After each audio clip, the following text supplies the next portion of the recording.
श्री शिवाय नमस्तो। महाराज, दुनिया के लोग नहीं समझते कि शंकर पर जल चढ़ाने का क्या लाभ है।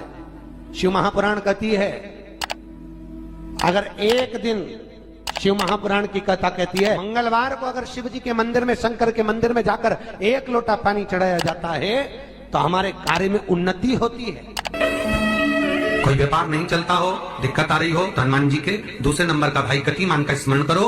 हनुमान जी के उल्टे पांव का सिंदूर लाकर गतिमान का नाम लेकर स्वस्तिक बना दिया जाए व्यापार वाली जगह पर, तो व्यापार अच्छा चलने लगता है। महाराज, कोई व्यक्ति पैसा खा गया, नहीं दे रहा, बहुत परेशान हो गए, मांग मांग कर दे गए, नहीं दे रहा, हाथ जोड़ लिया, पांव जोड़ लिया, सब कुछ कर लिया, नहीं दे रहा, तो हनुमान जी के तीसरे नंबर का भाई रतिमान, रतिमान, गतिमान रतिमान, रतिमान का नाम लीजिए। पीपल के पत्ते पर लाल सिंदूर से जो व्यक्ति पैसा लेकर गया उसका नाम लेकर बहते हुए पानी में अपनी कामना कर रतिमान का नाम लेकर छोड़ दीजिए। 15 दिन में रतिमान ऐसी उतावली मचाता है कि उसको हाथ जोड़कर वो खुद फोन लगाकर बोलता, भैया तेरा मैं पैसा लौटा दूंगा। रतिमान का स्मरण किया जाता है। रतिमान, ध्यान दीजिएगा, हनुमान का एक स्मरण, पंचमुखी हनुमान का एक भाव। महाराज, जैसे बहुत ज्यादा तकलीफ अगर व्यक्ति को हो गई है, बहुत कष्टमय जीवन चल रहा है, हार गए हर जगह से और तकलीफमय जीवन चल रहा है, तो पंचमुखी हनुमान का एक शिव महापुराण का और स्कंद पुराण का एक बड़ा सुंदर मंत्र है। उस मंत्र को आप सब एक बार हमारे साथ में बोलें। ओम नमो हनुमते रुद्र अवताराय सर्व शत्रु संहारणाय सर्व रोग हराय सर्व वशीकरणाय रामदूताय स्वाहा। बस इस मंत्र को हाथ में काली तिल लेकर, एक जौ लेकर और गूगल लेकर, थोड़ा सा उसमें गाय का घी डालकर, कंडे को या अग्नि को जलाकर इस मंत्र का 11 बार 21 बार जाप कर कर अपनी कामना कर कर छोड़ दीजिए। कैसा भी रोग हो, बीमारी हो, कष्ट हो, दुख हो, तकलीफ हो, 21 दिन के अंदर वो आनंद आना प्रारंभ कर देता है। इस मंत्र, स्कंद पुराण का, शिव महापुराण का ये मंत्र मूल पंचमुखी हनुमान सुख देंगे। और एक और चीज याद रखिए महाराज, यदि कोई काम के लिए जा रहे हो, कोई व्यापार के लिए जा रहे हो या नौकरी करने के लिए जा रहे हो और लगी नहीं रही, बहुत तकलीफ पा रहे हो, सर्विस ही नहीं लग रही, बहुत कष्टमय हो गया, तो निवेदन करूंगा 5 पीपल के पत्ते पर बेसन के 5 लड्डू घर में बने हुए, गाय के घी के 5 लड्डू रख लो। उस लड्डू के बीचों बीच एक आटे का दिया और उसमें तिल्ली का तेल डालकर इसी मंत्र का प्रयोग कर कर पंचमुखी हनुमान का किसी भी हनुमान के मंदिर में जाकर, दक्षिण मुखी हनुमान के मंदिर में जाकर उसको रख कर आ जाइए। इसके बाद आप उस काम के लिए जाइए, आपका काम सफल हो जाएगा। आपको किसी को नहीं कहना पड़ेगा कि हाथ जोड़ना नहीं पड़ेगा, किसी के पांव नहीं पड़ना पड़ेंगे, तुरंत काम होगा। बस इस मंत्र का स्मरण कर कर पंचमुखी हनुमान का भूतेश्वर जो मंत्र है वो सुख देने वाला। पूरे घर में वास्तु के हिसाब से केवल एक दीवार ऐसी होती है जहां पर हनुमान जी का चित्र लगाया जाए।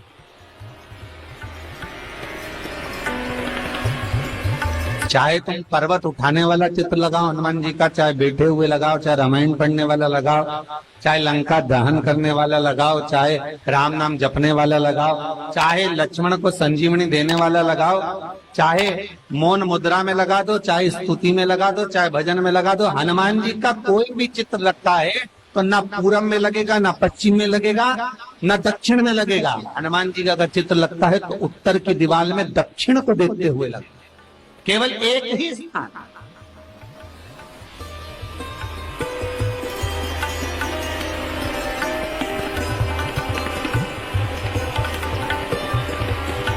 जैसे पूर्वजों के चित्र को, पितरों के चित्र को, गए हुए हमारे जीवों के चित्र को दक्षिण में विराजमान किया जाता है, उसी तरह हनुमान को उत्तर में विराजमान कर कर दृष्टि दक्षिण में कर दी।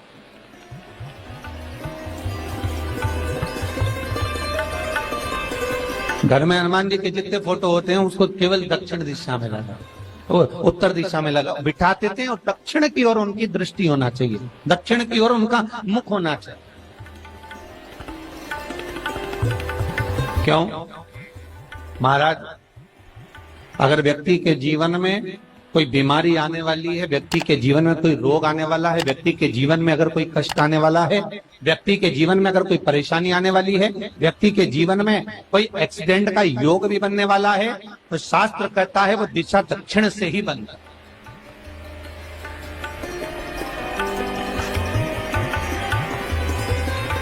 ये दक्षिण जो दिशा है ये यम की दिशा। यहाँ संपूर्ण परिवार के साथ यमराज अपने आनंद में निवास करते।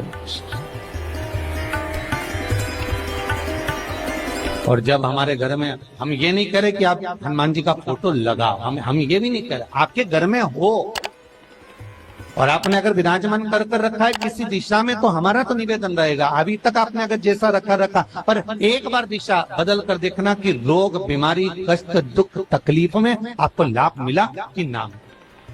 हनुमान जी ने केवल दक्षिण दिशा की ओर अगर मुख कर हमने विराजमान कर दिया, फोटो ही विराजित किया। हम ये नहीं कहेंगे आपसे कि आप बाजार से फोटो खरीद के लाओ फिर लगाओ, नहीं, आपके घर में हो तो आप लगा दें, आपके घर में हो तो विराजमान।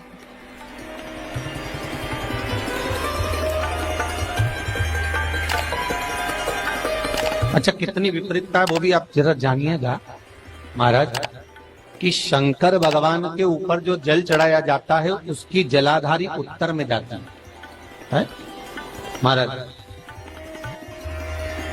भगवान शिव का जो जल जा रहा है वो उत्तर की ओर जा, और हनुमान जी को उत्तर में विराजमान कर मुख दक्षिण की ओर कर। क्यों? प्रबल दिशाओं में उत्तर और दक्षिण महाराज, ये जो दो दिशाएं, इनको साधने के लिए कोई देवता आगे नहीं। अगर इन दिशाओं को कोई साधने वाला है तो केवल एक देवाधिदेव महादेव ही हो सकता, काल का हरण करने वाला वो महान काल ही हो सकता। शंकर का ही एक अवतार है हनुमान जी महाराज, रुद्र अवतार महाराज। हनुमान जी से कहा तुम दक्षिण की ओर दिशा पर संभालिए, शिव जी कहते हैं मेरा जल जब उत्तर की ओर जाएगा तो इस दिशा को मैं संभालू, चिंता ना करिए। जो स्मरण करने वाला होता है, भजन करने वाला होता है, कीर्तन करने वाला होता है, नाम जाप करने वाला होता है, उसका भी शास्त्र विधान कहता है, उसका भी व्याख्यान वर्णन करता है कि जैसे एक दिशा के रूप में हनुमान जी महाराज को विराजमान कर दक्षिण की दिशा पर हम विजय, अर्थात रोग पर, बीमारी पर, कष्ट पर, तकलीफ पर हम विजय प्राप्त कर सकते। ऐसा नहीं कि ऐसा कोई रोग नहीं जिसकी दवा नहीं है, पर जब तक भगवान की कृपा नहीं होगी तब तक कोई औषधि मिल सकती नहीं, कुछ प्राप्त नहीं हो सकता। जब भगवान करुणा करते हैं तो आप रूप कुछ ना कुछ सुख की अनुभूति हो जाती है, अपने आप सुख का भान हो जाता है। तो जैसे दक्षिण का जो स्वामी तत्व है, दक्षिण पर जो दृष्टि देने वाला श्री हनुमान जी महाराज है, इसलिए हनुमान जी को उत्तर की दीवार पर विराजमान कर उनका मुख दक्षिण की ओर रखा जाता है। वास्तु शास्त्र के हिसाब से, वास्तु नियमों के हिसाब से सारे फोटो कहीं पर भी लगा सकते हो, पर हनुमान जी का अगर फोटो तुम्हारे घर में है, हनुमान जी अगर तुम्हारे घर में विराजमान है, हनुमान जी का चित्र तुम्हारे घर में विराजमान है, तो उसका मुख दक्षिण का होगा, तो रोग, बीमारी, तकलीफ, कष्ट ये सब दूर हटते। कई लोग प्रश्न करते हैं, गुरुजी आप कहते हो कि हनुमान जी महाराज शंकर भगवान का एक अंश स्वरूप है, एक अंश। पूरी शिव महापुराण की कथा को उठाकर देखिए, स्कंद पुराण को, मत्स्य पुराण को, कूर्म पुराण को उठाकर देखिए। एक बाणासुर का चरित्र और एक श्री हनुमान जी महाराज का चरित्र बहुत सुंदर है। शिव का एक अंश माता अंजना के तप साधना से शिव की प्रागट्यता और शंकर भगवान की प्रागट्यता से शंकर का स्वरूप प्रकट हुआ। इसीलिए तो कहते हैं शंकर सुमन केसरी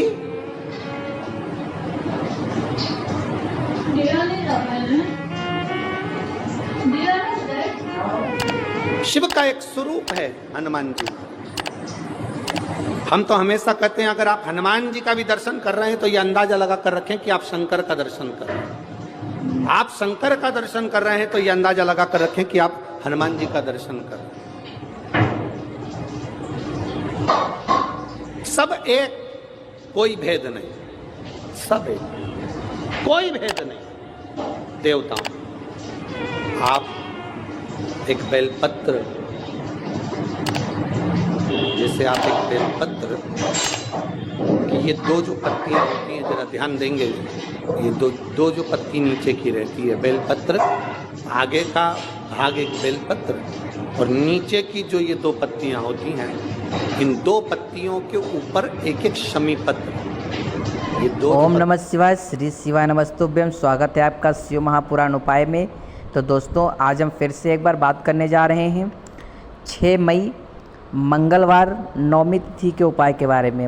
मंगलवार नवमी तिथि के दिन कौन सा उपाय करना है, कब करना है, कैसे करना है, जैसा कि पूज्य गुरु पंडित प्रदीप मिश्रा जी ने इस कथा में बताया है। तो दोस्तों, अगर इस उपाय को आप करना चाहते हैं तो एक बार इस कथा को सुनिए और सुनकर इस कथा को, इस उपाय को कीजिए। यकीन मानिए, आपका जीवन हमेशा के लिए बदल जाएगा और हमेशा धन की वर्षा होती रहेगी, कार्य में उन्नति होगी, सफलता प्राप्त होगी। तो दोस्तों, अगर आप सब इस उपाय को करना चाहते हो तो एक बार इस कथा को ज़रूर सुनिए। अगर आप मेरे चैनल पर नए हैं तो मेरे चैनल को लाइक कीजिएगा, शेयर कीजिएगा, ज़्यादा से ज़्यादा सब्सक्राइब कीजिएगा और कमेंट बॉक्स में हर हर महादेव, श्री शिवाय नमस्तुभ्यम, हरिओम ज़रूर लिखिएगा।